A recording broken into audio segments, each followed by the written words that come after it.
ستمبر کو عمران خان نے پشاور جلسے میں پوری قوم سے شرکت کی اپیل کی ہے، ایک کامیاب جلسہ بنانا ہے۔ بسم اللہ الرحمن الرحیم، ایاک نعبد و ایاک نستعین۔ یہ وقت ہے عمران خان کے ساتھ ڈٹ کر کھڑا ہونے کا۔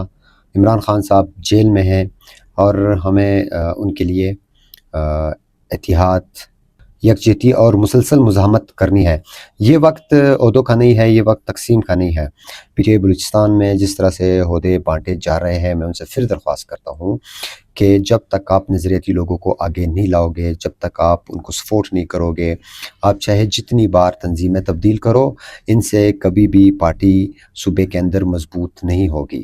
پارٹی تب مضبوط ہوگی جب آپ نظریاتی لوگوں کو آگے لاؤ گے۔ آپ یہ جو شخصیت پرستی اور جو سرمایہ دارانہ نظام پروموٹ ہو رہا ہے، اس کی وجہ سے تو پی ٹی آئی بلوچستان کا یہی حال ہے۔ تو ہم نے سیکھنا ہے، اور جس طرح آپ کو پتہ ہے کہ خان صاحب کے لیے جو مشکلات پیدا کیے جا رہے ہیں، جس طرح سے پی ٹی آئی کو کے لیے مشکلات پیدا کیے جا رہے ہیں، اور ہمارے اپنے لوگ جو دن بدن غدار نکل رہے، جس طرح مشن نور کے حوالے سے ہمارے اپنے لوگوں نے، ہمارے اپنے لیڈران نے جس طرح سے بیانات دیے، جنہوں نے فتوے دیے، آج وادی تیرہ میں جو ظلم ہوا، آج کوئی بات کیوں نہیں کر رہا؟ تو ہم نے دیکھے اپنی پارٹی کو مضبوط کرنا ہے۔ پارٹی تب مضبوط ہوگی جب آپ نظریے کی قدر کرو گے، یعنی ہمارے لیڈر عمران خان کے نظریے کی قدر کرو گے، تنظیم کو پارٹی آئینی اصولوں پہ چلاؤ گے اور نظریاتی لوگوں کو موقع دو گے۔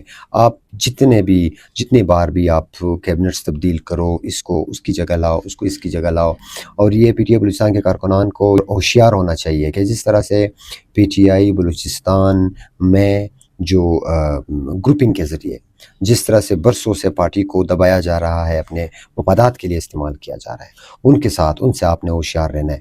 آپ نے صرف اور صرف عمران خان کے لیے جدوجہد کرنی ہے اور عمران خان کے ویژن کے لیے جدوجہد کرنی ہے۔ 27 ستمبر کو عمران خان نے پشاور جلسے میں پوری قوم سے شرکت کی اپیل کی ہے، ایک کامیاب جلسہ بنانا ہے، اور جس طرح سے علی امین گنڈاپور کو ایک بار پھر اور ان کے ساتھ جنید اکبر کو یہ ہدایت دی ہے کہ ان کے انتظامات آپ نے مکمل کرنے ہیں، تو اسی طرح پورے پاکستان سے اپیل کی ہے کہ اس جلسے کو کامیاب بنانا ہے اور اس جلسے میں شرکت کرنی ہے۔ شکریہ۔